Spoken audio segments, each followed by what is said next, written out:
Welcome to Silent Secrets. In today's video, we are diving into a story that will keep you hooked until the very last word. But before we begin, please take a moment to like this video and subscribe to the channel. Your support helps us share more compelling narratives with you. Stories that reveal the hidden sides of everyday lives. Secrets that quietly shape who we are, even when no one is watching.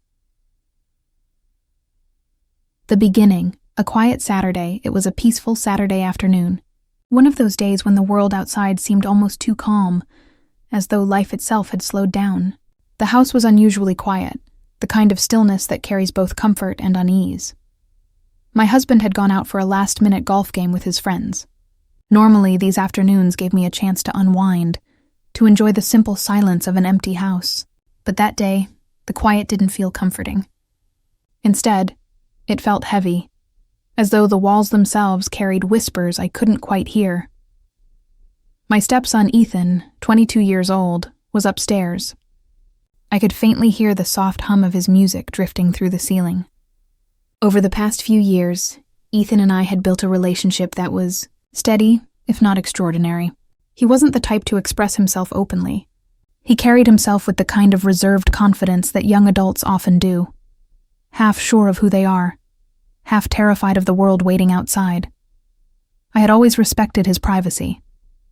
But that day, something tugged at me, a restless energy, as though something was unsettled in the air. After finishing the dishes, I poured myself a tall glass of iced tea, leaned against the counter, and let the afternoon sunlight wash over me. The golden light spilled through the kitchen window, casting patterns on the floor. It should have felt soothing. Instead, I found myself distracted, pacing internally, as though waiting for something unknown. That was when I decided to check on Ethan. The door left ajar. I walked up the stairs slowly, the wooden steps creaking faintly beneath my feet. As I approached his room, I noticed the door wasn't fully shut. It stood slightly ajar, a sliver of light cutting across the hallway carpet. From within, I could hear the muffled beat of music and the faint sound of movement. I hesitated. I knew better than to invade his space without knocking. But something, a mix of curiosity and instinct, made me pause at that door. Through the small opening, I caught sight of Ethan sitting on the edge of his bed. His posture was slouched, his hands gripping something tightly. At first I thought nothing of it, but then I realized he wasn't doing anything ordinary. He was holding a small, leather-bound notebook, one I had never seen before. His brow was furrowed, his eyes intent as though he were staring straight through the pages. And then I saw it. His hands trembled slightly as he flipped through, and his jaw clenched in frustration. I realized, with a sinking heart, that Ethan wasn't reading casually. He was wrestling with something inside himself, something heavy. For a moment, I froze. I knew I should turn away, respect his privacy, yet I couldn't. Not because I wanted to pry, but because the look on his face, raw, vulnerable, pained, stopped me in my tracks. It was as if the golden sunlight pouring into his room had exposed not just his features, but the hidden battles he never spoke of. And then suddenly his eyes lifted. He saw me. The shock of being seen time seemed to stop. His expression shifted rapidly. Shock, embarrassment, and something else I couldn't quite name. He slammed the notebook shut instinctively, his hands gripping it as though it were a lifeline he couldn't afford to lose. "I didn't think you'd come upstairs," he muttered, his voice strained. I'm sorry," I stammered. "I didn't mean to. I didn't know you." I trailed off, unable to find the words. His cheeks flushed, and he shook his head quickly.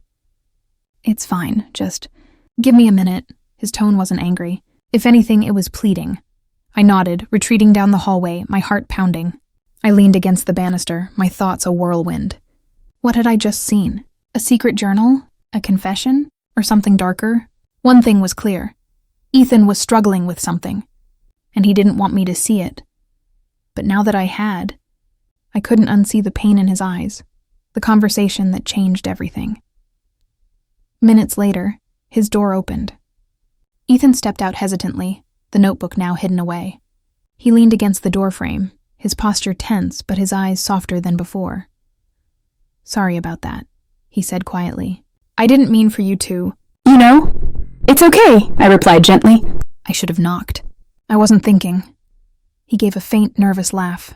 Guess we're even now. Even? I asked, tilting my head. He shrugged. Remember last summer when you forgot to lock the bathroom door?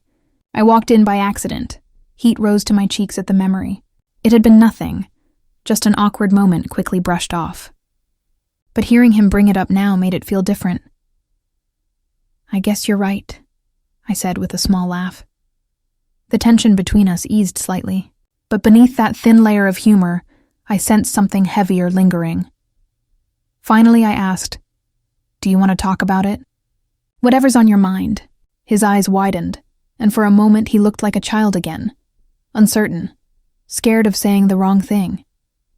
I don't know, he admitted. It's kind of embarrassing. Ethan, I said softly. It's okay. Everyone has things they don't want to admit, but sometimes talking helps. He hesitated, then finally sighed. It's just, I feel like I'm failing. Like no matter what I do, I'm not enough. The secret revealed. What poured out of Ethan over the next hour wasn't something I expected. He told me about the pressure he felt to live up to his father's expectations, to appear confident among his friends, to pretend like he had his future figured out when, deep down, he felt completely lost. He admitted that the notebook was his journal. He had been writing in it for months, documenting his fears, his mistakes, and his darker thoughts. Thoughts he couldn't share with anyone, not even his closest friends. I don't even know who I am anymore, he confessed, his voice trembling.